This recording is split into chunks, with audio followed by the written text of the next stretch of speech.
C'était rare qu'un personnage qui était royaliste, réactionnaire à tout point de vue, parte aux États-Unis en 1885, devienne un cow-boy, ouvre un ranch, c'était déjà assez extraordinaire.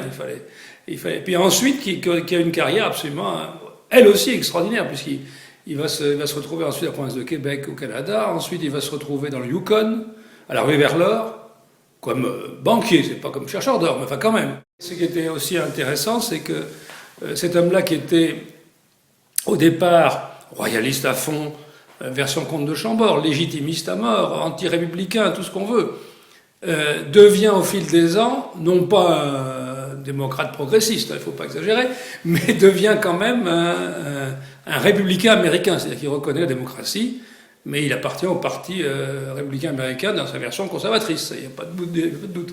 Mais enfin, c'est déjà une évolution sensible pour quelqu'un qui partait d'un rejet de la démocratie, d'un rejet de la République. C'est cette période où il fonde un ranch, où il est dans le fond patron d'un ranch dans le sud Dakota.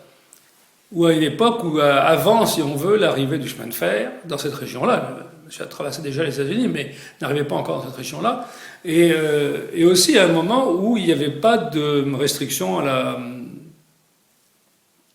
l'achat des terrains, qu'on pouvait s'installer comme on voulait, qu'on pouvait élever des chevaux, ce qui était son cas, librement dans la contrée, si on veut. Donc il devient pendant quelques années vraiment un patron du ranch, et ça s'apparente. On peut dire que c'est par ça d'un côté, ça peut ressembler à un seigneur d'un château du Moyen-Âge.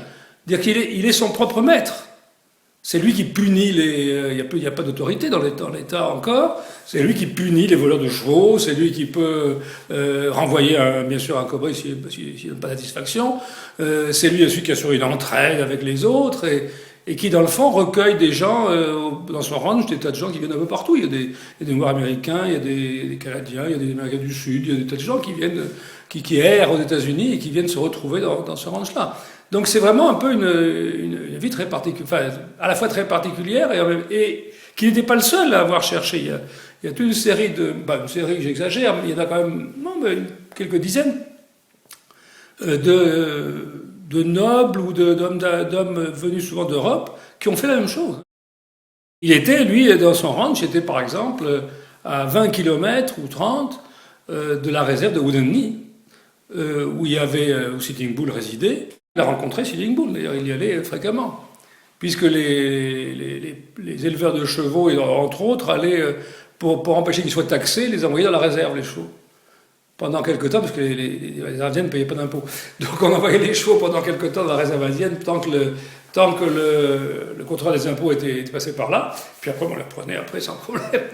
Donc c'est quand même une vie assez extraordinaire, et il en est parti, pour quelle raison en 89 les raisons qu'il donne, lui, c'est parce que son ranch a brûlé, mais c'est des choses qui arrivaient tous les 4 matins, que la maison n'a pas brûlé. C'est surtout, il y a eu aussi des troubles indiens, ça c'est vrai aussi, qui commençaient, mais c'est surtout, il ne le dit pas directement, mais c'est clair, parce que la civilisation arrive.